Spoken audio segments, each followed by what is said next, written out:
Whatever's allowed. Coming to 4:02 p.m. Canoga Park, California at the 2LaneLIVE headquarters studios, beer drinking facility.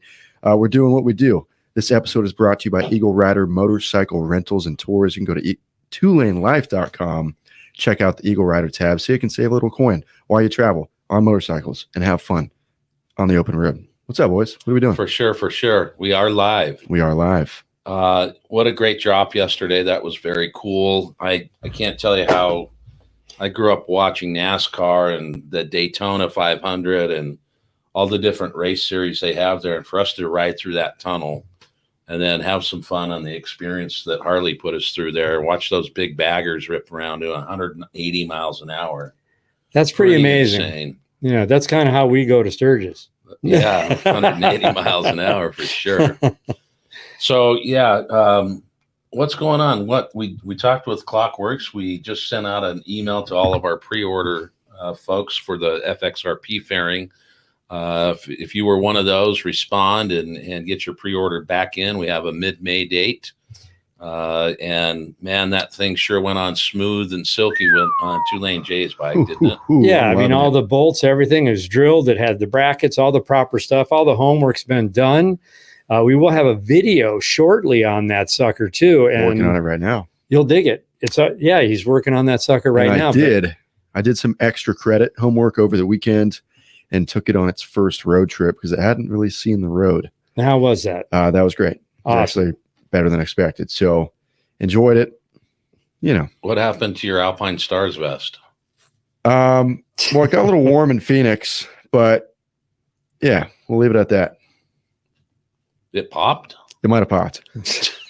There's a bug they're working out with the it's really not a bug. It's 5 seconds. Oh, I just didn't know about it. So there's magnets. I don't know that they're working on. Yeah, with the magnet. Well, Road to Nowhere says it's my Thursday afternoon therapy. What's up, y'all? Awesome. You're coming to us for therapy.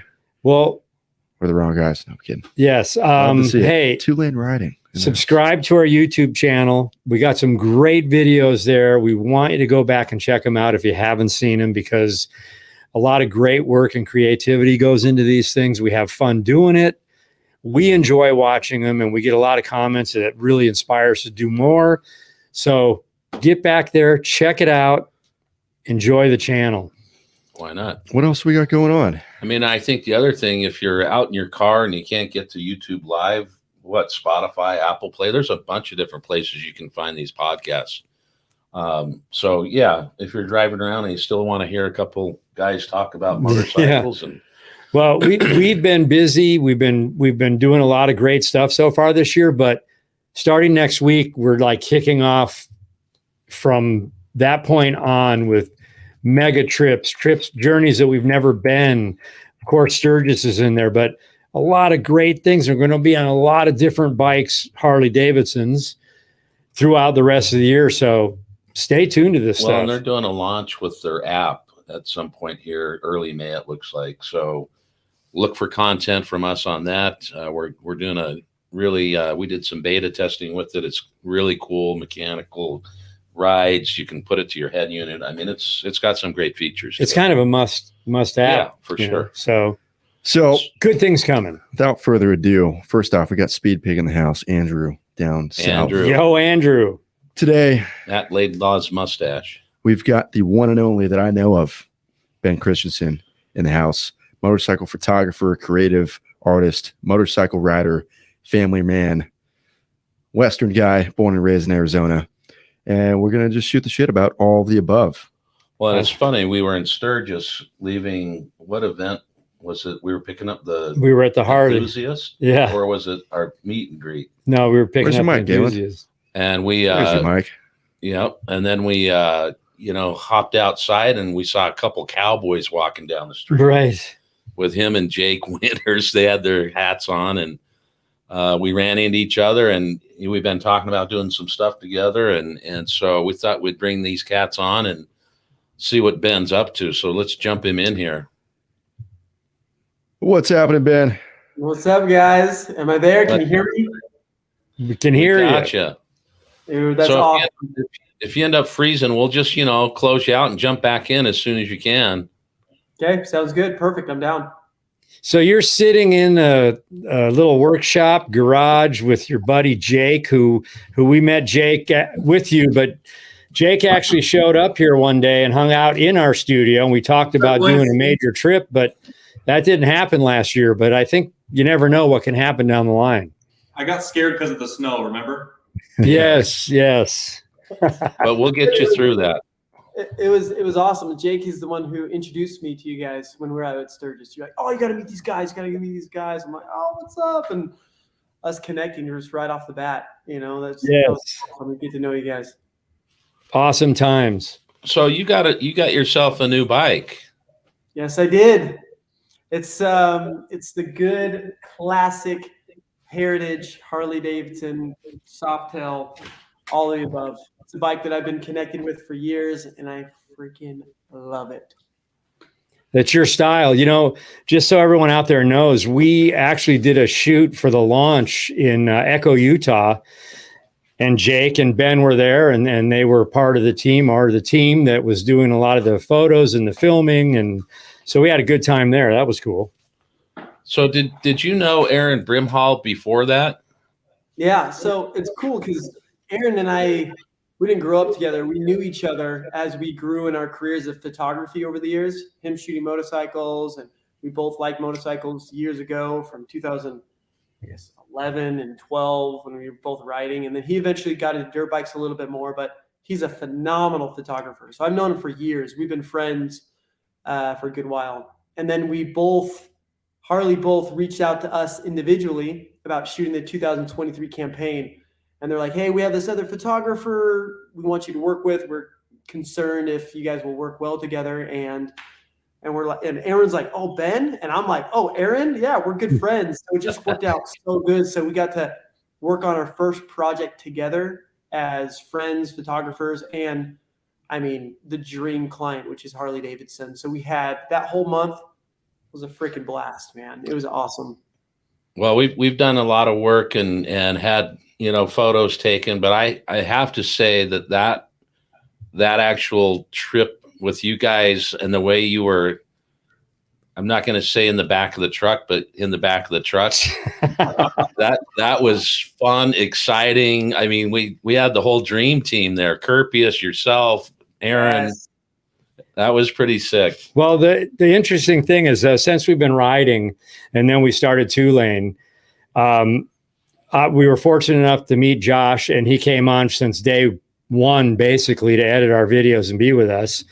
So the creativity that we all three together create when we're on the road, and that's part of the action. Well, it's like we worked with Kirpius. He shot Galen and I for the Enthusiast magazine. And my son told me a while ago, he's like, this guy, Josh Kirpius, I rode with him. I did stuff with Harley, and he hangs off the bike. And then Lance started shooting like that. So it's like he's getting these crazy shots. We saw Josh do it. And now our Josh and the way we all film, and then with you guys, it's like I almost feel like we're surrounded by this crop of guys that all love riding, love filming, and do great photographs. So it's like it is really a cool team. Did you say crop of guys or crap of guys? Crop of guys. Crop of guys. Like a crop of corn. That's what's cool about it, because that's what really gets those best moments anyways. Because my background with photography, production, directing, it's like it could be just so much just crap, and it takes away from the real moments. So when I first got hired by EagleRider to, I guess, photograph some of their trips and go on rides, I only brought on people that rode motorcycles. I said to EagleRider, I'm never going to use a chase car. I'm never going to ride in a van. I'm going to be on a bike the whole time. And my videographer or anyone else with me, we're going to just show up, only be on bikes. Because one, we love riding motorcycles. We want to have fun anyways, but that's where you just get the best moments. So it took me even a little while to hire, because a lot of them, you know, big videographers that I hire for some of my projects and campaigns, not all of them ride Harleys or ride motorcycles. So I had one buddy, his name is Colby, and we were going out to Sturgis. It was right after, it was like end of 2020. We had to advertise for Sturgis when Sturgis wasn't even really going on. So we had Sturgis to ourselves, but we still needed to ride out there and help Harley and advertise for Sturgis. So I called my buddy Colby. I'm like, hey, I got a project for you. we're going to ride out to Sturgis and I need you to be the videographer. He's ridden motorcycles, doesn't have his motorcycle license, never ridden a Harley in his life. But I'm like, but the only thing is you need your motorcycle's license. So within 3 days, he got his motorcycle's license, and his first Harley he went on, it was through EagleRider. And that trip was a total of, I think, 1,800 miles that we rode. And it was awesome. And I brought him on multiple projects after that. But anyways, the process is key of just hanging off the bikes, shooting while your bike, you know what I mean? Getting involved. It's fun for everyone, and it just keeps it real. Oh, yeah. You see that? There you go. There it is. Exactly right. So Josh Kerpius, I don't know if he shared with you, but he has an old chopper cruise control trick. He takes a couple rubber bands, wraps them around the throttle so he can wind it in and out. So he doesn't use the electronic cruise control. Yeah. That's awesome. He's the one who told me about that, and he was showing me how he does it. It's so it's so. Well, we're gonna have to do a trip with everybody, where we're all together, we're on bikes, then we're all filming and doing our vibe and create a nice little story. Yes, just make a whole. Well, movie. what was crazy to me about that Utah shoot is I'm sitting there and Aaron and I start chatting it up. And then to find out that his dad and I went to high school together. That's crazy. Crazy. I forgot about that. Yeah. You're crazy because you grew up in which part of Utah? I grew up in Salt Lake and Sugar House. Yeah. Small world. Yeah, and we went to Highland High together. We went to Hillside Junior High together. He went to a different elementary school, but we knew each other. We played Little League football, high school football together. It was but pretty funny to meet his son out in a nowhere environment. Right. So how did you get started? Was it with your dad and the EagleRider shoot to getting to where you're at now, or what took place there? First was just I've always loved being outside. I love the outdoors. And ever since I was younger, I was connected to Harleys. I remember being on a road trip with my family. I had one of those moments I was sleeping in the back of my dad's Suburban and I remember this glimpse of this guy in a chopper just riding on the highway and just seeing him cruise. And I'm like, I've always been connected to Harleys. I've always been fascinated by them. But growing up, my family, like a lot of families, my mom was just like, no street bikes. It's dangerous. It's crazy. My dad was more into dirt bikes. It was like a thing. So later on, and when I first got married, we had one child at this time. I bought my first Harley in 2010, a Sportster, for like $1,300.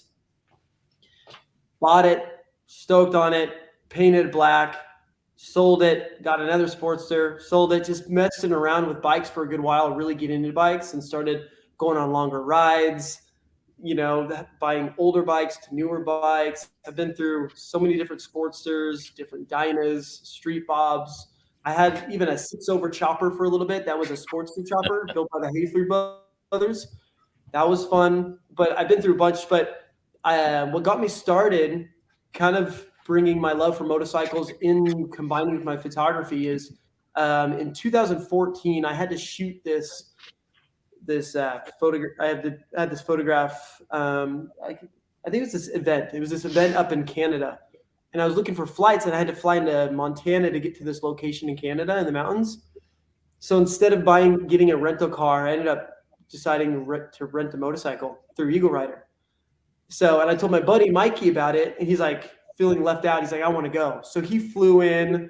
We both flew into Montana, picked up with some bikes, rode through Glacier National Park, came into Waterton. I did this shoot up in Waterton, Canada.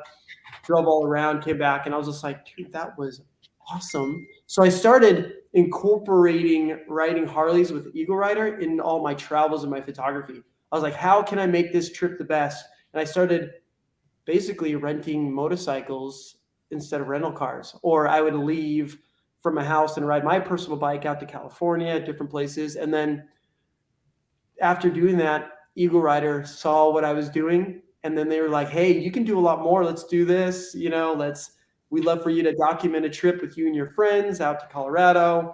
And then it was like Utah, then it was Montana. And I got to not only do the rides that I love, I got to start inviting my friends. Other people had those motorcycles license, and we started making trips. So it started with EagleRider. They just opened the doors for me to help just capture trips, which was so cool. And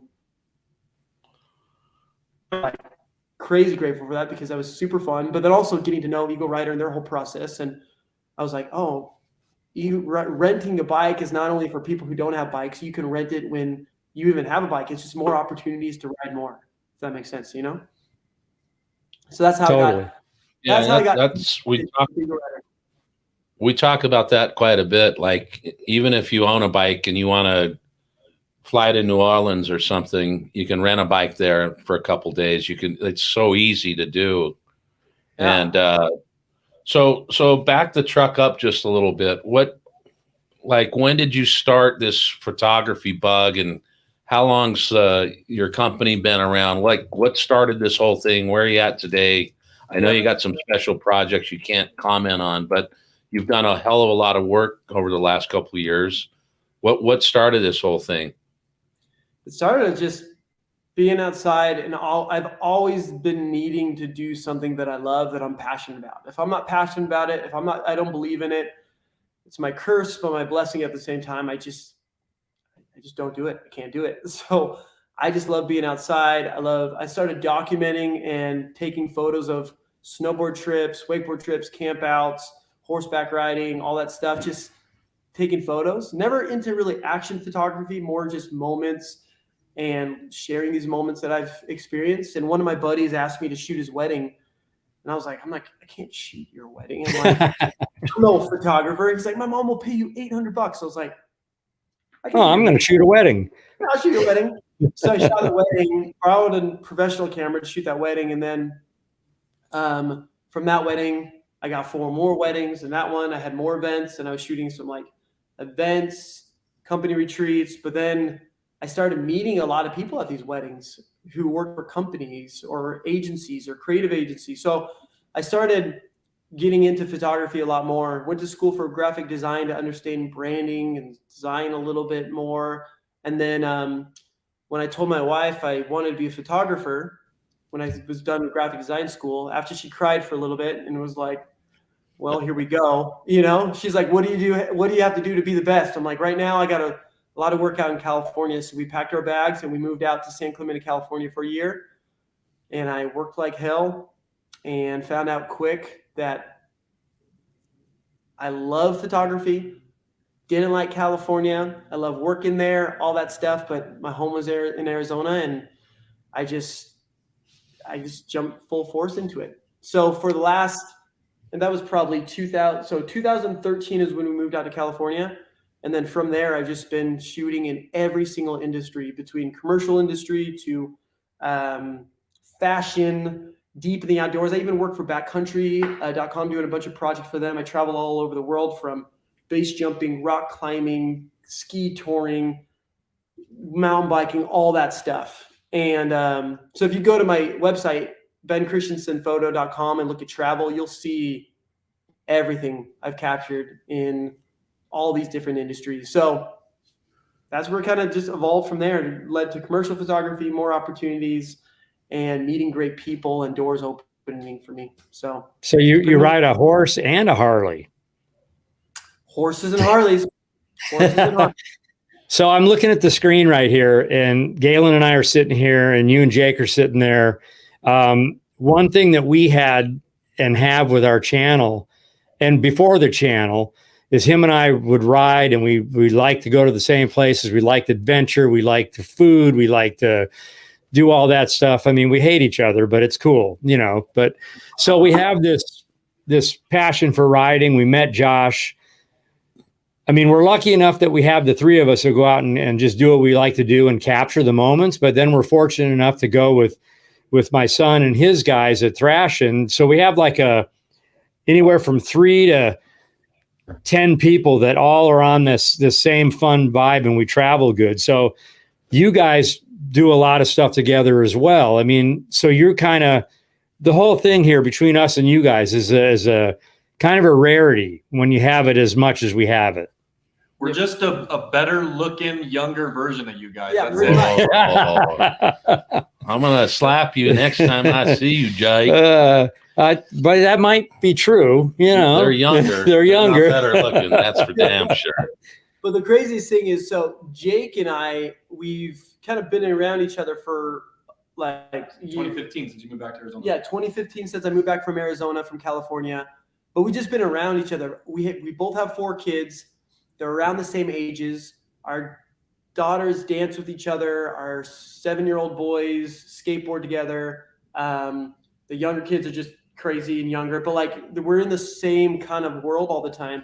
And he rides dirt bikes. He rides, Harleys, all that stuff. I've been riding Harleys for years. And finally we started riding together a little bit more. And before Jake and I started riding together, I've had a bunch of people I rode with, but I'm a weird breed. Like there's nothing better to me than a solo ride, riding by myself for days at a time. Honestly, I would take that over than any rally or riding with a group or anything. Solo rides are just so therapeutic to me. I just love it. There's just something special, connects to me. Anyways, I can go off forever. But so you guys met in Arizona. So we met in Arizona because our lives are just intertwined like crazy. And we started riding together, and he's just as freaking weird as me, which is crazy. We get it. Dude, so like when I'm riding with Jake and I ride each other, instead of worrying about someone or how everyone's filled, we just go. I can pull over and lay in the desert and take a nap, and we just go. Or we can go to just a gas station, stand in a gas station, sit on the curb, and eat a Snickers or do nothing, and it's fine. Or we could just ride through the rain or ride all night. Like you don't even have to think about it. It's kind of like what you get from a solo ride, Every once in a while, Ben will pull up to me and next to me and go, "Yeah!" And I'll say, "Yeah!" We just know what that means. We're having a good time. Well, that sounds exactly like us. That's what we do. And like you say, the 3 of us riding, it could be solo just as much as the 3 of us together, because we're all on the same wavelength. But we're different at the same time. He is, he has everything dialed between cup holder, helmet, intercom. Just make it. I've been trying to get him to get on the Cardo game for years, and he will not do it. He won't do it. I'm like, dude, it's pretty cool. Yeah. You can talk to each other, and he's like, I don't want to talk to you. Like, okay, I just have my open face helmet that I've had for years. I just love the open wind. I love, if I do listen to music, noise canceling headphones, and I'll just like listen to my playlist. I just like it. And because instead of just talking all the time, if you can't just communicate by hand signals or whatever, it's not important. And we just go. Well, I'll tell you from a couple sage bikers or rubs, whatever we are, we were always hand signals only. That was the deal. And since we started filming, they've been a game changer for us because now we can direct the shots. It's not like we're solo just listening. So we're directing shots, we're coming through frames, we're doing different things. But the interesting thing is it's more of a safety factor now that we think about it, because you're able to communicate to the guy in front or in back, like, hey, brake right, there's something in the road, or watch out, they're braking in front. So that's really more the game changer that we've seen. And quite frankly, we cardoed Lance Jr. and Juan up last year on the way to Sturgis. In the first half of the day, little Lance was like, I got to turn this. You guys talk way too much. Yeah. The next half of the day, he was the one doing all the talking. It was hilarious. Off. I just remember the one time we shot. Go ahead. Taylor from Cardo's on here watching, just know Taylor. I'm trying to convince him. That we're getting close. But for our work trips, when we're documenting, we do rig him up. We rig him up. We have a system with Cardo on directing or shooting motorcycles, and when it comes to our photography productions, all about it. Yeah. But when I'm riding, I just want to ride, and I let Jake lead. He can do everything, and I'm just like following butterflies, just cruising, soaking in. Well, if we don't have our Cardos on during the filming, like we do our voice talks once in a while, we got to hear a conversation with each other so we can say it. But he's the butterfly chaser as well. Yeah, I'm Jake, like, we just got to get you in a baseball cap, buddy. Yeah, eventually. I mean, if I see some scenery that I dig, I zone in and I'm just like, yeah, Zone out. or zone out. I used to be a river guide. I've run all the rivers in California. I've run the Grand Canyon 3 times. It's like, so I was always in the outdoors and I was like, that was my vibe. And I would have, if you asked me when I was doing that and racing whitewater kayaks and stuff like that, hey, you gonna ever ride a motorcycle in the street? I would have said, no way. There's no way I'm gonna do that. Now it's my life. Yes. Right, but what are you saying? So, like, I was in the outdoors. I'm not following butterflies. Well, you I usually did like whitewater rafting. I did all this same thing, but I'm not following a butterfly. Well, you're more like, all right, we got 500 miles. It's 5 o'clock. We got to get to the thing. And I'm more like, yeah, I'm just gonna follow Galen. But then it's like, well, wait a minute. What time did you say we're going to get there? Like, you didn't listen. You wanted to sit and look at the butterfly pod. Yeah. And then we get to the Airbnb and DoorDash pulls up and there's dinner for us. He's like, who did this? I'm like, I did. Yeah. Right. So That's rad. I want to go back to a conversation we were having earlier about maybe it was yesterday with you, Ben, because I think it's helpful in learning for people. Yep. When you started this stuff, the photography, you were looking at different folks. Talk a little bit about why you stopped looking at I mean, I know you still do a little bit, but you were following, other photographers. You know the one I'm talking about? Yes, exactly. So you can look at it in any industry, but me as a photographer, I was shooting a bunch of different industries, also following other photographers and, other adventurers or people doing things. And I was getting really inspired. But during that process, I was like trying to find my style, my voice, my space in this creative world a little bit. And it's hard. You can get lost into it. And even for anybody, especially when they're on social media, it's so easy to view and look at everyone, what they're doing. And they're like, what am I doing? You can get sucked in this deep hole of just crap. It doesn't, push your creativity at all. So what I did is, as a photographer, I decided to unfollow all these photographers. Even if I was friends with them, I just needed to wipe it clean. Even Josh, right? You got rid of him. I was getting too much inspiration. All my buddies, I had to unfollow and just get it out of my mind so I can basically stay focused on what I was passionate about. And by doing that, it helped me really realize how much I love Arizona, how much I love my faith, my family, the way my dad raised me watching old Westerns and loving cowboy in the West. And then how naturally I call myself a first generation Harley rider, but how that has connected me to the Old West and history more than anything. Even though it's a motorcycle, it's like connected me in my own way. So I was able to find my own voice, and even how I like taking photos. Instead of worrying about the camera or photography itself, I don't even think about that. I think about the experiences that I'm having, the moments that I'm capturing, and the vibe on set or these trips and what we're doing.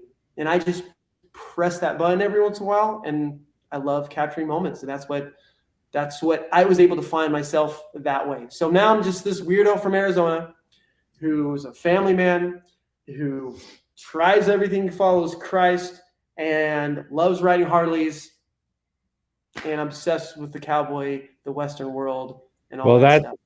That's, the time machine. These Harleys are time machines, and what you said is true. They take you back in time, especially on the 2 lanes. But what you said is true, because a few years back, my son was saying, I don't look like, I'd show him, hey, look at this guy's handlebars, or look at this guy's this. And he goes, I don't want to see it. I don't follow other brands. I don't want to know what they're doing, because I'm making stuff that I want to make, and I don't want to be influenced. Well, but even us, I mean, we're not the YouTube model, if you will. Yep. Our episodes are not clickbait. They're documentary. They're storytelling. Because most of them, most of them, yeah. But we're not a typical, and they're longer, and so I think as YouTube comes around to compete with all these other like Netflix and Hulu, and they're coming back to a little bit of a longer format, and so we've stuck to our guns.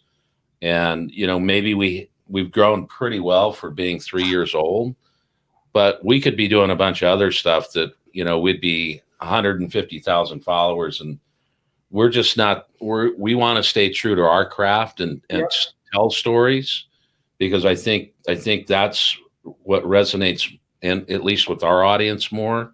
Yeah. And I would put our engagement up against any larger channel. They're strong and they're supportive. And me being on the other side, seeing the big production side and the meetings that go on, because that's what I do for a living. That's what it's all about. The people that are doing what they're passionate about and holding true to it will go so much further than that person that has millions and millions of followers, but you could tell they lost themselves as a person, or they're not sharing their passion. You can see it and you can feel it. Yeah, it's very, very evident. Yep, exactly. But this is yeah. I mean, some of my favorite times that we've had, like we went to Page, Arizona for a week and stayed there and met people through restaurants and got to go in the dam and talk to the mayor and talk to the chief of police, talk to citizens, and went on shooting ranges. And we learned that community and we shared their stories. And they were so thankful that we were doing that for them to bring people to their community to see what's going on there, and we even had an 81-year-old Ada Hatch do a headstand with the splits on her living room floor. Yeah. And when you become this group of guys that are riding and we all know each other. Josh has learned our personalities and idiosyncrasies, and he knows how to get what he needs to create these. And we're just getting started. We have a lot of stuff ahead of us and a lot of things that we want to do and bring to people's living rooms, Yeah. But through all this, like the motorcycle world is a big world. And as anyone who follows it, there's, especially in the Harley world, it's like there's the vintage choppers, which is awesome. And I'm so inspired by that. I love following that. There's the club Dyna bikes. There's the racing. There's the baggers. You know what I mean? There's this world. And that's what's cool about it with these experiences I've been going on and kind of holding. I even stopped going to some of these events and rallies where I can just focus on the ride and find what I love about riding Harleys. Through EagleRider, by renting these bikes and going on these trips, I was able to ride these road glides, ride these street glides. And then I started riding the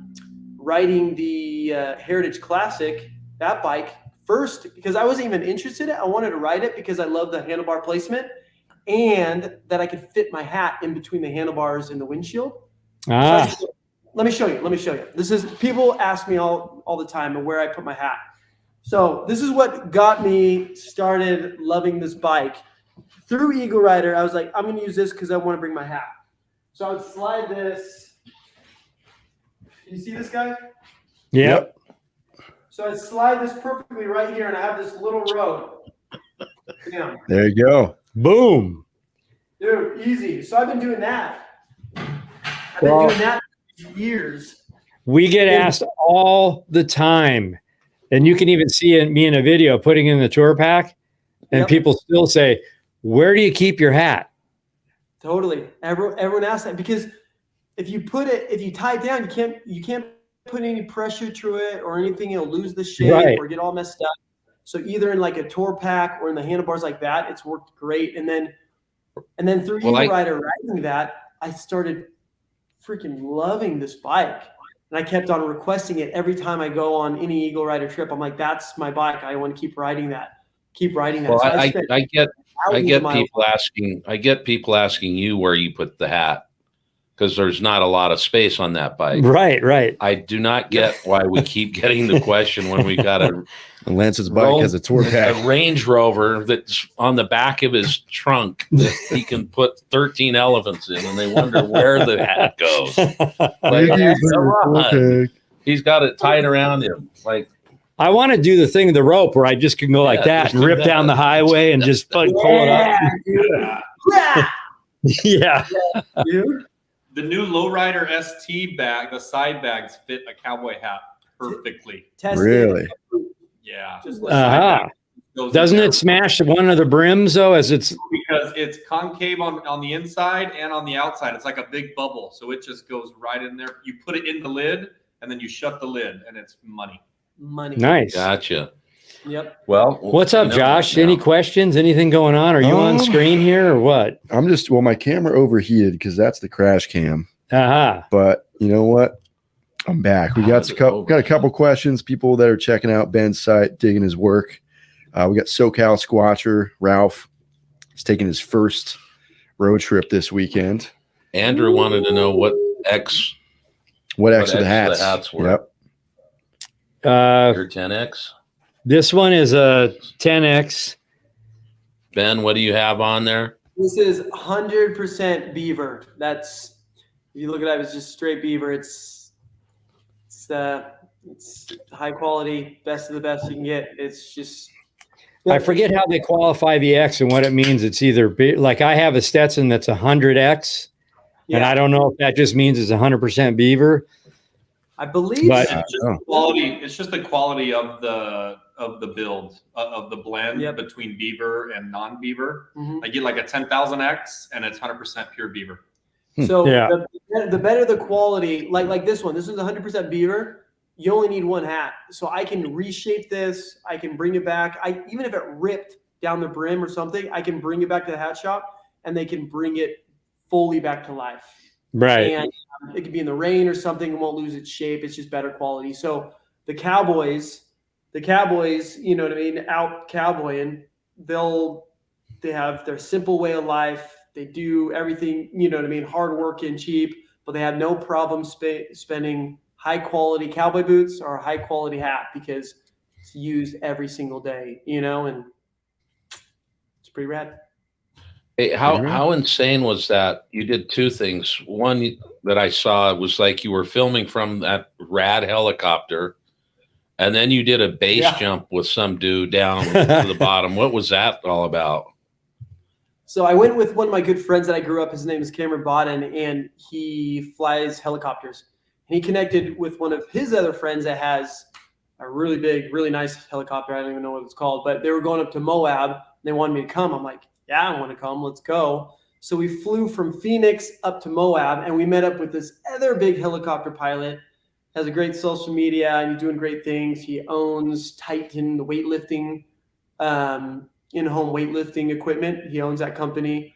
So he has his helicopter. So he's locally in Moab. So he's basically, we're just flying two helicopters all around, and he's showing all these really cool remote places in Moab that you can only reach by helicopter. I mean, like dinosaur prints, cliffs, places people don't even walk, which was awesome. We flew one day on this edge of the cliff, and one of the helicopter's friends was base jumping. He's a professional base jumper. And he was there doing tandem base jumping for a couple people, and he was just finishing up. And he's like, Ben, you should totally base jump.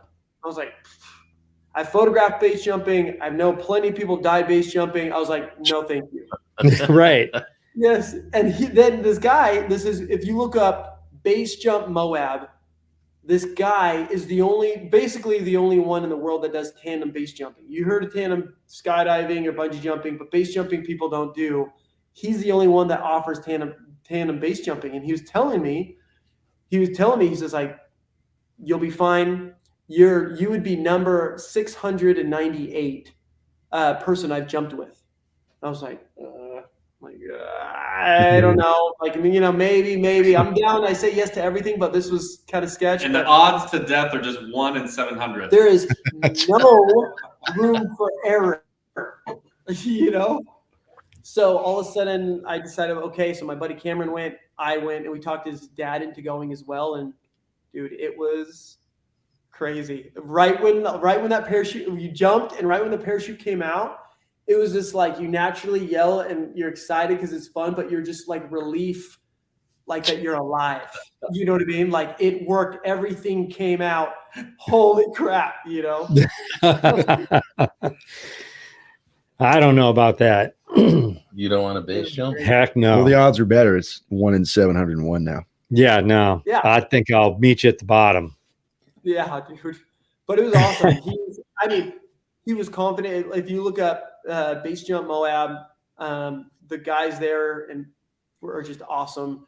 They just I completely trust them. It was scary, but the way they do it, they talk you through what they do differently than all the other base jumpers that are doing it solo and pushing the limits. They do it a different way for tandem, and that becomes a little bit, I guess, I don't know what to call safer, but not safer, but more, I guess, consistent. But they were just awesome. I was impressed with their, preparation, the way they made me feel, and the way we go. Definitely recommend them. They're awesome. Well, we spent 4 or 5 days in Moab, or 4 days. 3 days. So we love going through there. We love riding around there. We got to do a little tour up through the canyon lands and LaSalle Loop. Yeah, LaSalle Loop, and so had a great time. We get the question, "What's your favorite ride?" all the time, and I'm going to ask you a question more about outside of the Echo shoot with the 2Lane wives and the 2Lane guys. Yes. Being your favorite shoot. Is there a favorite shoot that you've had over the years? Favorite shoot? Oof. That's hard because it's so different. So, because I don't even look at things as shoots. I more trips or experiences, because that's my focus on these shoots I do. But if it dealt with motorcycles or anything, there's a combination. There's two, I would say. One, I was doing a shoot up in Idaho, and I was getting ready to fly home, and I was looking up on OfferUp, and some potato farmer had a Harley for sale, and I ended up buying it last minute, and I rode solo by myself from Idaho down to Arizona, and that was my first time riding long, solo. So that was just a huge, I guess, boost of confidence, excitement, just experience. That was probably one of my favorite. Of course, I took photos, and it was just awesome. I just camped along the way by myself. So I love that personally. But I think, I don't know. And it would have to be probably that first Montana trip, the first time I ever went to Montana. My first EagleRider, when I rented that Eagle, it was just the video we showed you, him shooting off the bike, the black and white one. Yeah. The first time just going to Montana, because that was my first time going to Montana as well. Because I've been in the Utah and the outdoors and all that stuff, but being in the mountains and the trees and the rivers in Montana, it's a whole different level. Crazy, right? Seeing bears, seeing the wilderness and the roads, the Glacier National Park. I was mind blown, and it was so easy to capture because all of everyone's natural experiences and moments, and then just photographing it. That was probably my favorite shoot and experience. Was the first time I went to Montana. Well, we're excited. It looks like it was going to be mid-May, but we've moved that to mid-June now.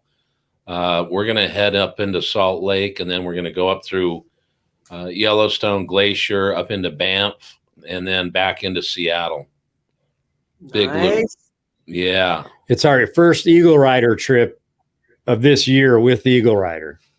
Oh, that would be awesome. So are you kind of take whatever you can? It's fun either going and just seeing whatever is available and just go with it, or is there a certain bike that you're excited to ride? Are you trying to keep it in the road glide or street glide, or what bikes are you thinking? We'll probably be on road glides, and maybe a limited here or there for the tour pack stuff. Josh will be on the breakout. Big wheel guy. Yeah, but it's a big wheel breakout. It's phenomenal. Yeah. I'm usually on a street glide. As far as stock bars, street glide and Road King are the easiest to shoot from in my experience. Never even thought of a Heritage, but that's maybe you have to give one of those a try. You got to do it at least one time in shooting from it, because you still have the benefit of it's a solid bike. You put that thing on cruise control. I put my knee up on the seat, photograph, dude, it is solid. And with those bags, I'll have my camera in my saddlebag. I just press that button, lift it open, grab it, and I can either put it back in or have my camera around my shoulder. Either one is right on. Does that have the same docking? That's a narrow rear fender, huh? It's a soft rail, so it's different docking than a. Okay. Yeah, I got to figure out, because I got the Pelican case tour pack with way too much camera equipment we don't use. That fits right on any bagger. but seems we'll like see. we use it all the time. What are you talking about? We use most of it. So I have a question for Jake. What's up? I think you were in commercial real estate or whatever, and then you got into this gigging with this guy next to you, and then I see you posting stuff around like Jake's Garage or something. Like, what the hell are you doing? What's going on? This is it. I still do real estate. I'll always do real estate.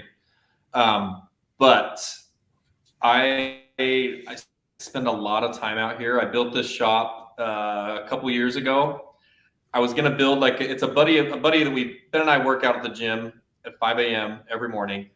And one of the guys that works out with us there owns a construction company. So he's going to build this glorified shed for me. It was just going to be like a shed with a couple barn doors or a man door I could get a dirt bike and a Harley in. And he gave me a price. Then by the time like the concrete slab was poured and the sticks were up, no roof, nothing, we had already passed that budget. I'm like, okay. Well, I don't want a glorified shed anymore if I'm going to spend, $60,000. So then I built this thing. It's amazing. It's air conditioned and heated and plumbed air through the ceilings and TV and sound system, refrigerator, everything I could ever want. You see the Thrashin sticker on the over there? There you go. And you got some lifts as well. Yeah, bike lift. Ben's 1989 Softail Springers on that bike lift right now. We're doing a cam and push rods, SNS carb, SNS intake. Dude, the bike I found from this older gentleman. He's the original owner. He's selling it, and I had my Wide Glide, like 2012 Wide Glide. He wanted a newer bike, and he had that 89. I said, "Hey, I'll trade you straight up. I have a newer bike, 4,000 miles." And he traded straight up. We traded straight up, and I got this 89 Springer, and it's 4,000 miles. It's mint, 100% stock, and I'm like, I love it. That's the bike Ben brought. I brought my Dyna on the big Harley shoot last year. Ben had that. We cruised it all around Utah. Yeah, we scouted locations and all that stuff all around. But it just needs a little more juice, and so we're doing some stuff to it. And, nice. Yeah. But I work doing all the work yourself. I spent all the money to build this shop, and now I'm obsessed with it, and it's in my backyard. I lock myself in here for hours at a time just tinkering with stuff. And my wife was like, hey, if you're going to spend like 9 hours a night in there, you should like make your buddies pay you a few bucks to do all their stuff on their bikes. Yeah. So I started doing that. And then I love it. I can be doing something productive, make a little cash to buy more parts for my own bikes and have a little plan. There you go. Money. But so if you're listening, if you're listening here and you're in what city in Arizona are you? Mesa, Arizona. If you're in Mesa, Arizona, look up Jake's Garage. No, he doesn't have it titled yet, but or do you? Oh. I don't. I call it Jake's Moto Cave, but it's only the guys that I run around with. There you go. Because you're working on dirt bikes too, I see. Yeah, dirt bikes, Harleys. And don't let this guy fool you. You should see him on a dirt bike. He would blow your mind. He's insane on a dirt bike. I could probably kick Jay's ass, that's for sure. Yeah, probably. It's not saying much. Yeah, Josh is a dirt bike ripper. Yeah, a little bit. So you guys have any rides coming up? You can't mention maybe some, but you got any plans in the future here? We've got, so one of the things I was trying to get you guys on, and before we plan it all out, just Ben and I, we should probably get together and talk about it. Ben Christensen, the freaking guy that everybody knows him for riding Harley-Davidsons, lives in Arizona, and he's never ridden Devil's Highway. No way. Wow. Happened to not ride that highway. I've ridden and he's ridden everywhere. He's ridden everywhere, and he hasn't ridden the highway, the most famous highway in the state that's a couple hours from us. So we can't really ride that until like I don't know, after May, somewhere between May and October. And I really want to plan a good, cool ride. There's so much footage, so much stuff you can get out there. It's really, you guys have done it, right? Yeah, well, let's. Did we only do? We did a We portion. did about of it. 30 miles and then had to turn around, right? Well, someone didn't have gas. You had like 20 more miles than me. I had 30 miles. So we had to flip around. We did only got down to, what's the lodge? Hannigan Meadows. Yeah, so that's about. So we need to finish. Yeah. Okay, so we made a little bit. But you could do a whole loop there. You could do that down and then cut back across. I think it's Morenci or whatever, and then go back up whatever we did, because that road was insane. We leave here from Mesa, and it's about 2.5 hours until Morenci, heading east, and then we go up Devil's Highway through Hannigan's Meadow, then into Alpine. Yep. Strawberry. My wife's family's got a big 10-bedroom cabin on a golf course in Pine Top, so then we sleep there, and then wake up in the morning, and then you can ride all down through Payson, Strawberry Pine, Sedona, down through Jerome, all that stuff, and all the way back. It's an epic ride. Well, I want to get to I'm free that day. Petrified Forest. That's at the top up on the 40. So let's plan it out and let's make an epic little mini series with a bunch of cameras blasting. Yes, in Arizona. Then we're for sure going to ride out the Harley's 120th anniversary party. We're going to do Sturgis, and then we have a bunch of other projects, work projects, photo shoots and stuff that we're going to just ride Harleys too. Even though they have nothing to do with motorcycles, we're still going to ride and show up to production on Harleys, either through EagleRider or our personal bikes. We're always just going to find ways to ride as much as we can. Someone just asked Ben a question. What's that? Any slip-ups while shooting on the bike? That's a good question. As of right now, knock on wood, no. Sometimes I'll like hold the camera a little bit too long because I'm just like more focused on the shoot, more focused on the shot than writing. But then you're in the other lane. Yep. Then I'm in the other lane, of course. If you had a Cardo, move right, Ben. Move right, Ben. Right. Then if you keep relying on that when he's not there and I'm solo, then right. That's happen. I got to be completely just self-efficient. But you'll still hear him because it'll be like, when is he starting to trigger me? And it's like, oh, I better get over. True. He's just going to risk it for now. The odds are 1 in 700. Yep. 1 in 700.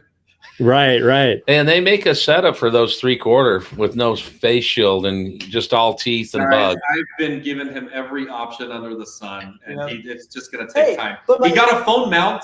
I did get a phone mount. Freak mount. Oh. Freak mount on the gas tank, and I'm all about that. But even when I ride with my wife and she's on the back, we don't even want to talk with each other. We just both have our headphones and we're just loving it. We'll point, we'll just cruise, we have our own time. It's great. It's just no, we feel you. I mean, there's times when it's like battery's about to die and we're like, oh, that's going to be a good thing because now we can just focus on what we want to focus on. Well, we can our wives, as we want. Yes. Our wives have Cardos, and so the 5 of us will be on a trip, and they're not paired to us. No. Yes. It's all separate. I will say, over the weekend when I saw you boys, that was my first time ever doing a solo rip. And I brought 2 Cardos, so I didn't have to charge because I didn't know my sleeping situation and whatnot. And on the way back, the first one died, and I wasn't going to pull over until I was out of gas. So for like 2 hours, I was running, no music, no nothing, and I can see why you enjoy it because there's no way someone's going to call you and you're going to pick up. Yeah. You're not answering texts. You're not doing nothing. It's just motor, a little bit of wind, great views. Yep. There's no distractions. You have to focus on writing, and you just go. And it's good with music. Or sometimes it's good just to not have. It's just so good for the soul. It's the best. I'm addicted to it. I just want to keep it there. I don't want to ruin it. So Jay, you came to Arizona Bike Week last week, and so we left the Harley dealership. I'm sure you guys saw the video of Ben the Bell doing his thing. Yeah. We left the Harley dealership, went to my house, picked up my wife. She got on the back, and we rode straight to Bike Week. And then we're parking, and then I'll just hear this guy, if it's not the Jake Winters. And I said, who's that? And it was Jake. I was hoping you guys would be there. Buddy. You were like, something. Yeah, it was a good time. Same deal. That's my first time, doing a rally or doing something just to do it. So super enjoyable. got to see some great people do some awesome solo riding and music, drinks, riding, not always in that order. Maybe No next year complaints. we'll be there. Yeah. We took the wives up to a place called Maddie's Tavern up in Los Olivos. It's a beautiful run. Lance and I, for some reason, are just obsessed with reservoirs and water. Yeah. So, you know, we've been studying stuff and documenting stuff since we've had lots of water to these droughts to now lots of water again. And so it was time for us just to take our ladies. They hadn't been out since really October when they went to Tennessee. So it was a good run for us. We're not huge rally guys all the time. That bike rally being in your backyard, pretty cool. We'll go to some smaller ones here this year. Live Fast, we'll probably hit up in early part of June. We'll also be at the 120th. We're trying to do a project where we're coming in from Black Hills Harley-Davidson and rolling into the 120th, which would be cool. Yeah.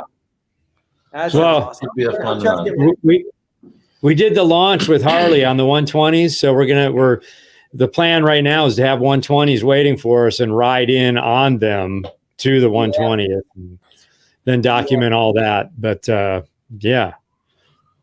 Yep. So A buddy of mine the guy grew up in my neighborhood where I raised my kids. He lives down by Nogales, and he has a ranch down there, just about the road where you turn left to go to Tombstone, down in those rolling hills. Yeah. What's that area? You know that. Navigator.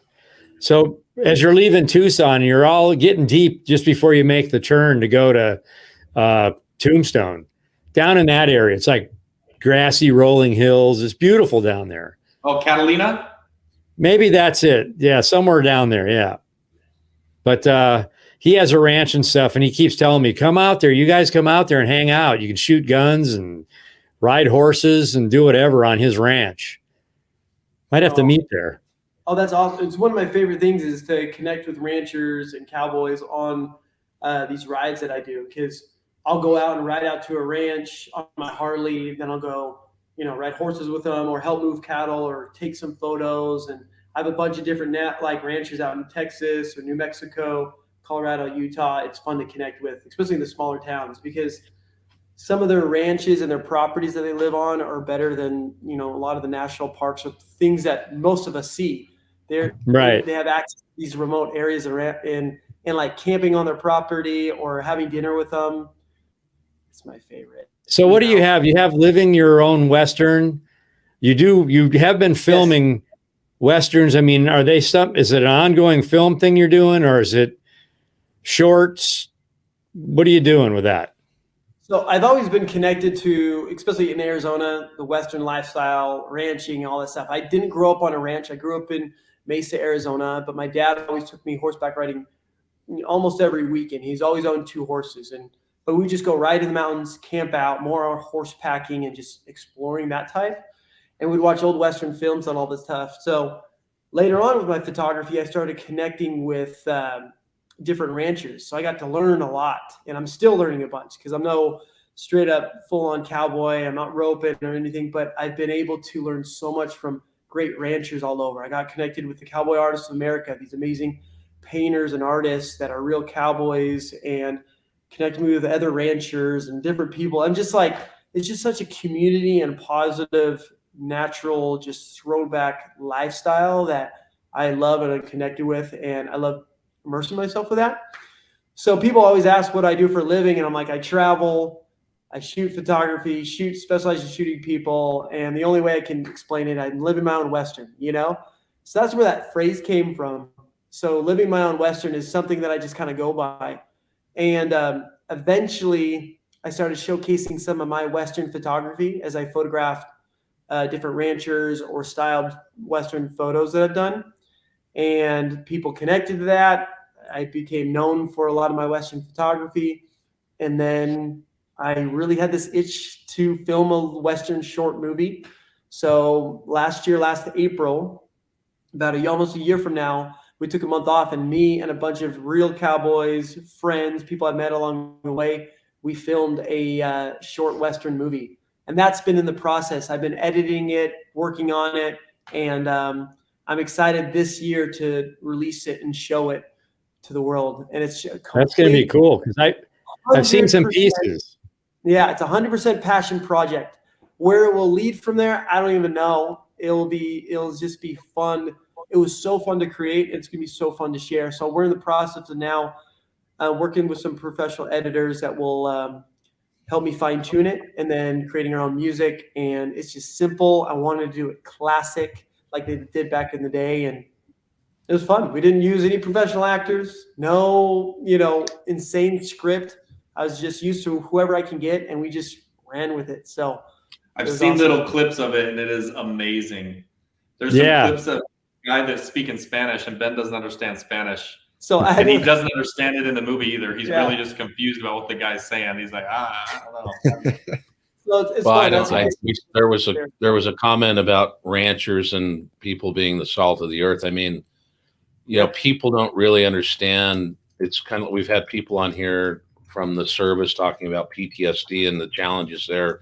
People don't understand the ranching life and the farming life as much as they probably should. And it's become big farm in a lot of places. But the reality, these people put their blood, sweat, and tears into everything they do.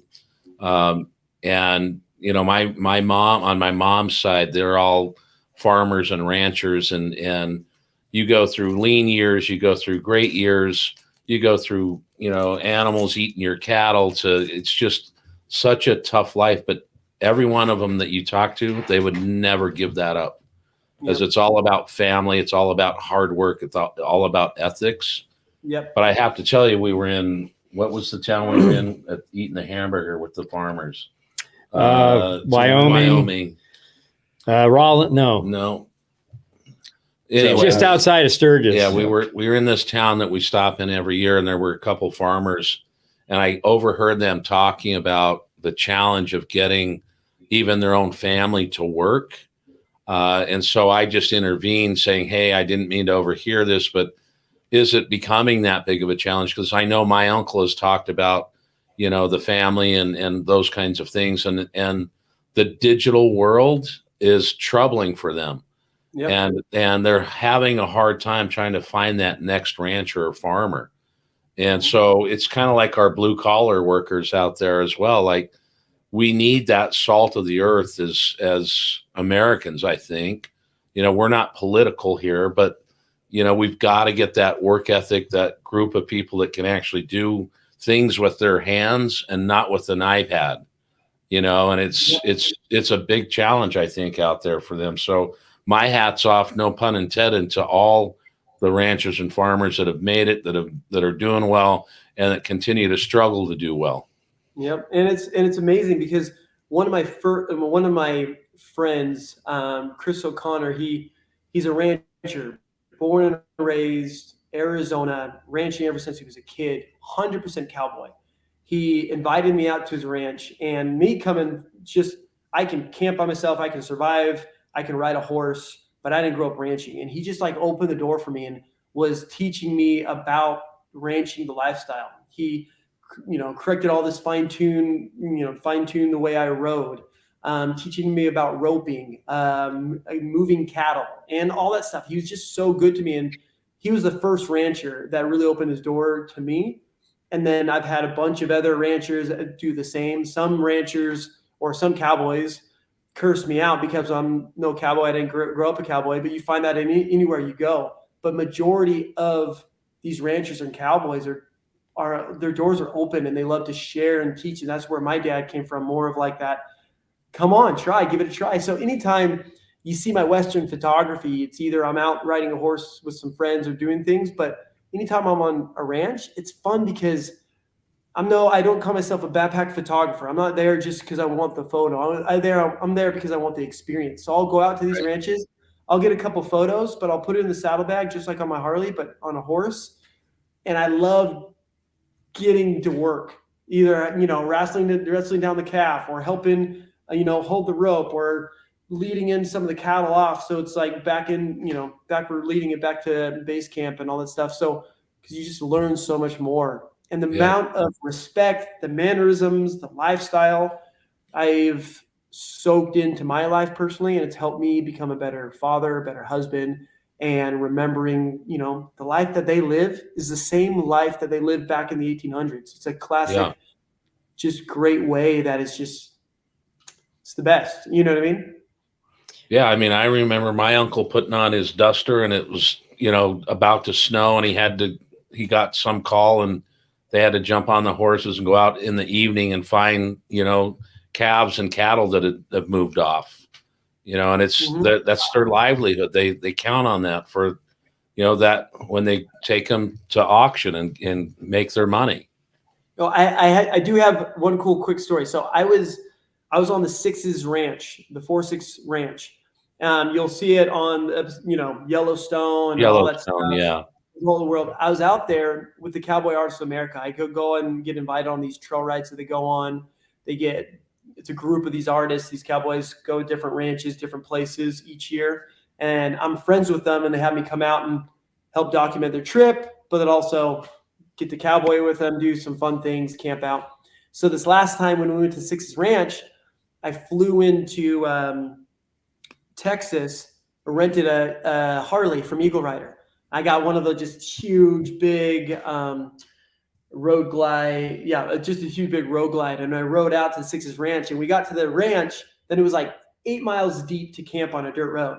I was like, this is fine. We're good. By the way, you shouldn't go on a dirt road when you're in EagleRider, but it's just a circumstance I had to get. So I was on a dirt road, paved road, completely nice. And then it got kind of sandy, but I got to base camp, which was awesome. We had these cowboy teepees. This chef there making us food, and we're out riding horses. We're there. It was cool. So I had my Harley parked out by the cowboy teepee. We had a bedroll out there, and it was so awesome to just combine both worlds with cowboying and my Harley there. Right. Day 2, it started pouring rain. Oh. So that dirt road that sandy dirt road turned to mushy mud. Quicksand. Okay. Then there was tornado warnings. A tornado was coming. I was like, guys, this was on day 3. I was like, I got to get out of here. I'm going to be stuck in here. And one, I got to get back to my family. I got other projects where I got to get out there. So I couldn't go back on the road. So I went 8 miles deep along the side of the road where there's a little bit more grass, a little bit more gravel that you can grip a little bit more. 7 miles deep, okay? And I was about half a mile from the highway, so close. And by this time, it was probably 12:30, almost 1 in the morning. And I'm almost there to the highway because I'm just trying to, it's pouring rain. And there's this time, it's just like tornado warnings. It was just crazy. I was keeping in touch with my cowboy buddy, Teal Blake. He's an unbelievable painter, watercolor artist. He's just like oil painter. He's just amazing. And one of the best cowboys I've ever seen in real life. He's just one of my heroes in the cowboy world. Teal Blake. He's just awesome. He's like, call me if you get stuck. So I'm half a mile deep, and I come to this cattle guard where it's just mud everywhere, but just the cattle guard, the metal right there. Yep. So I'm like, okay. So I just go slowly over it. And then right when I hit the cattle guard, the whole bagger is going sideways, and I'm trying to hold it, and I slide into this ditch. So it didn't fall over. I slide into this ditch. I mean, thick mud, and I can't get out. I'm just standing there with the bike in this thick mud down to almost my shins and my knees. I'm like, it's 1 in the morning, pouring rain. So I call my cowboy buddy. He comes out in his truck. He's just laughing. We're laughing. We sit in his truck a little bit. We're like devising a plan. What do we do? So we're like, crap, how do we get it out? So we first tied a rope to the fork, trying to pull it out. And I was like gunning it, tried to get out, couldn't get it out. Did it multiple times. And then we tried to do it part of the handlebar, and we couldn't get it out. It just kept pulling out. We didn't want to have it fall over. We couldn't. So finally, we just tied it because it was such thick mud. We stopped worrying about gaining any traction. We just tied it to the front of the wheel. So with like you're doing anything tied to the front of the wheel, it will follow you wherever. So we just tied it to the front of the wheel, and he just gunned it. And he pulled it out. We got it out. 2:30 in the morning by this time. I gave him a hug. I'm like, thank you. And I am drenched in mud all over the bagger. So I finally made it to the highway, It's about 2:30, 3 o'clock in the morning. I make it, cruise down the highway, probably 2 hours, probably an hour. And I make it to this old motel. I sleep for probably an hour and a half, 2 hours. And then I just gun it and drive the rest of the way 3 hours off the bike. And Sorry, EagleRider. Sorry, EagleRider. And it was just covered. It looked like I just dumped mud all over it. And the guys at EagleRider, they were awesome. They're like, we're happy you're here. We're so stoked you enjoyed the trip. We're glad you're safe. Don't worry about it. Go and take your flight. And they were just awesome because it wasn't just treating, like that was just a trip I just went on. I rented the bike and they just treated me so well. They cleaned it up, made my flight, got home to my family and my kids, and they had no idea what I went through all that night. But it was just a cool, crazy, awesome experience. So just imagine that story would have no energy around it if you had rented a Jeep. Right? Right? Right? It was by far the worst vehicle I could probably choose in the given situation, but I'm just like, I just need to ride a Harley. So you have a website and you sell merchandise on your website. Where can the people go if they want to get living my own Western? Yeah, so for my photography, it's benchristensenphoto.com. You can see everything, my photography, the work that I do in the creative world, directing, all that stuff. That's what I do for a living.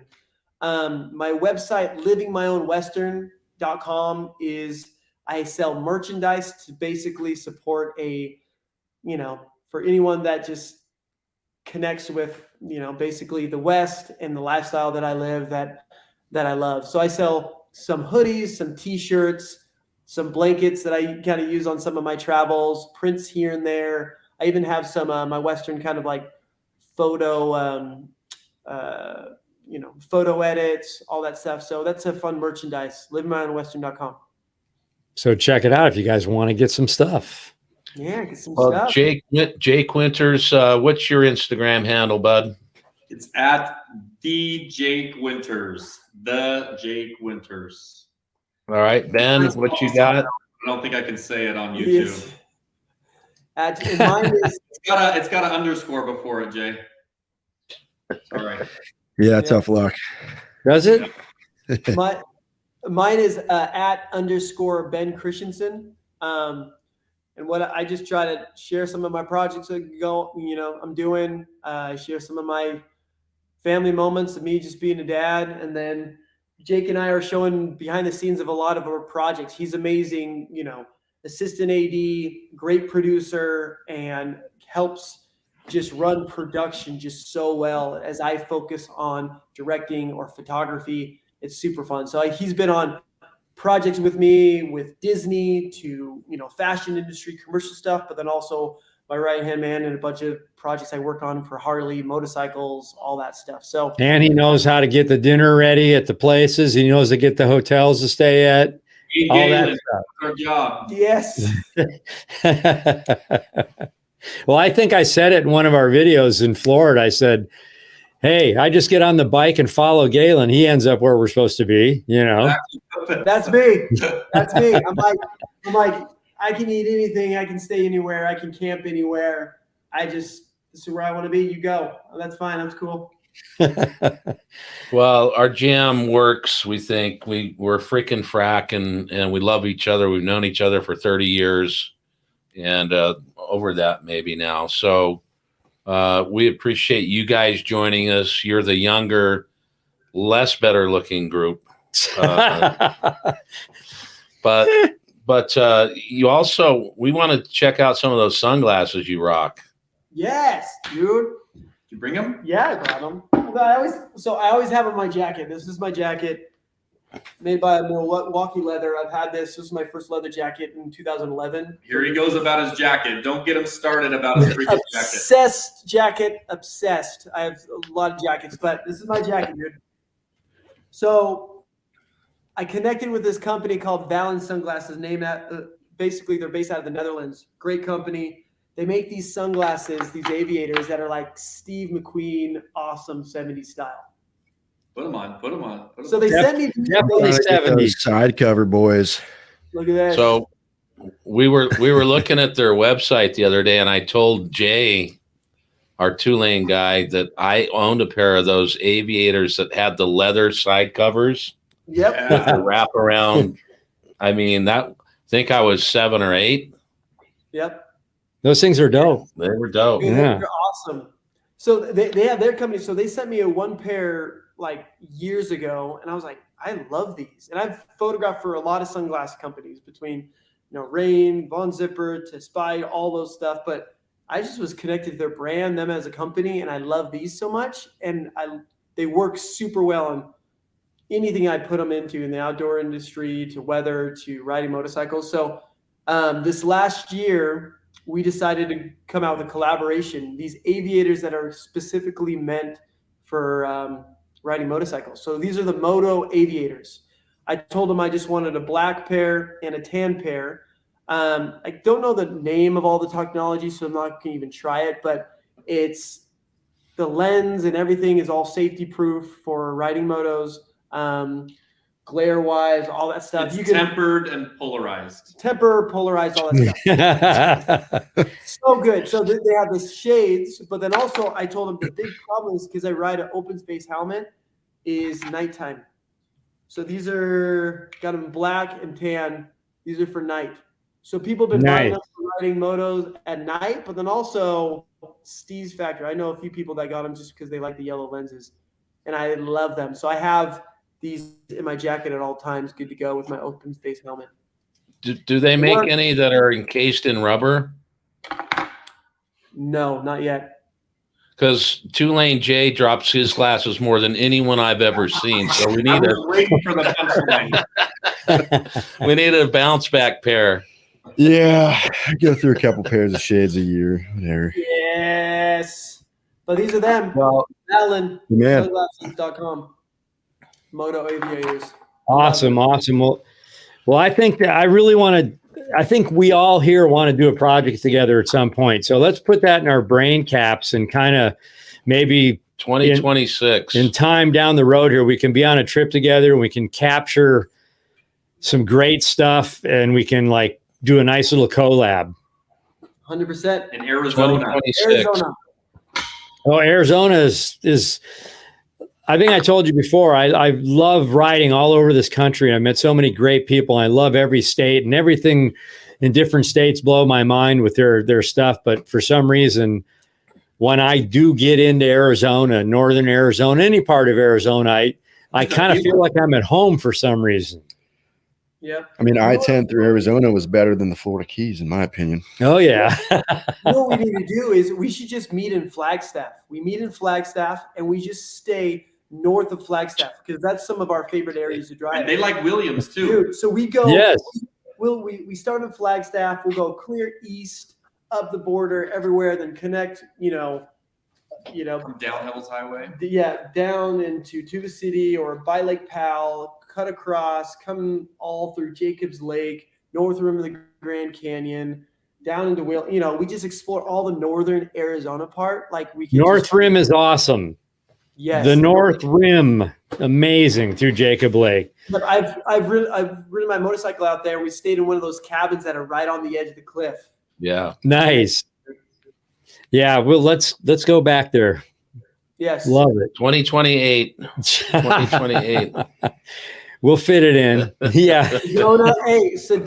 You just said Sedona and Jerome are awesome. 100%. We have this loop locally we do in Arizona all the time. Is from Mesa to Payson, back way through Mormon Lake into Flagstaff, down into Sedona, hit Jerome, and come down into Phoenix.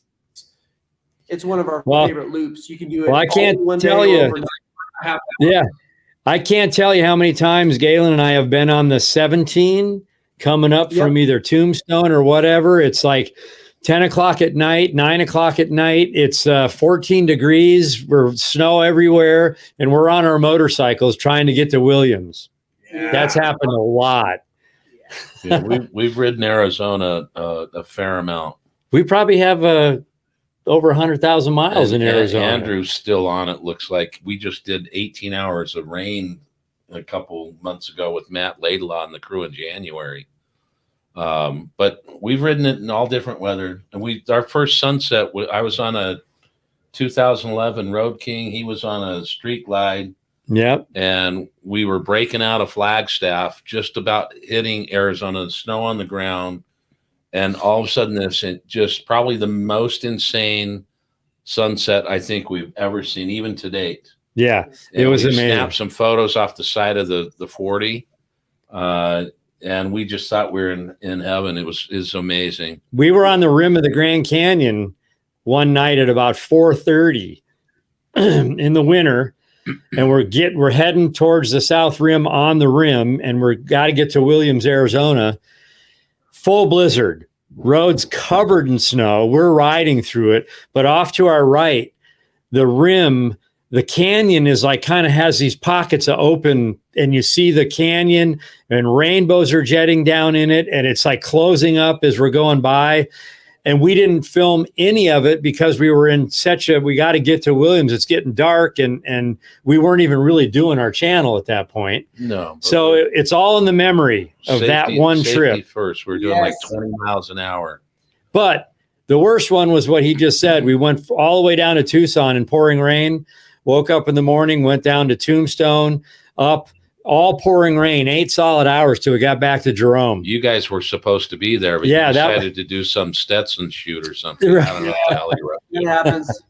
We're just shooting a Stetson campaign. Every time I tell Ben, I can't believe you haven't ridden Devil's Highway, he's like, well, you've never been to Bisbee. And he's right. I've never been to Bisbee. Never been to Bisbee. Bisbee's awesome. That's another gem. Yep, Bisbee's. I've ridden down there multiple times. Have you guys ridden to Parker, Arizona, right on the border? Yeah. Yep. That's another fun one that not everyone's been to, that people forget about. It's like Lake Havasu, but then Parker. That's just a whole other world and vibe there. And then the river right there is still clear and awesome, and you see all these cool boats. They have the cool bars and restaurant along the river in Parker, and there's some great camp spots, but then also Airbnbs on the river. Well, we like that area, like on the way to Sturgis when it's 120 and we're wondering how these bikes are handling the heat as we're ripping through. We've stopped and jumped in the river and got back on our bikes and kept going. We've been in Laughlin. We've been in Laughlin 118, I think it was. We went into the stand-up coolers at the gas station. The next day we were in Littleton, Colorado in a snowstorm. Oh my God. Yeah. Awesome. We're modern day let's cowboys get traveling across America, dude. Yep. Well, let's get a schedule at some point. We're ready. All right. We're ready. We appreciate you guys. You've been here an hour and 25 minutes. I know you guys are trying to do a little work a little bit in a few minutes. Well, we just got to drill out his exhaust. Yeah. What? We didn't hear that over here. So yeah, we're all on the same roads. We'll probably see you in Sturgis. We'll see you at the 120th. Maybe we'll see you sooner. Maybe we'll get a wild hair and come get a weekend in Arizona. Hey, no, and thank you so much for letting us talk motorcycles, share our story. It's so cool what you guys are doing. Ever since I got connected with you guys and see what you're doing, it's so fun to see you just riding all the time.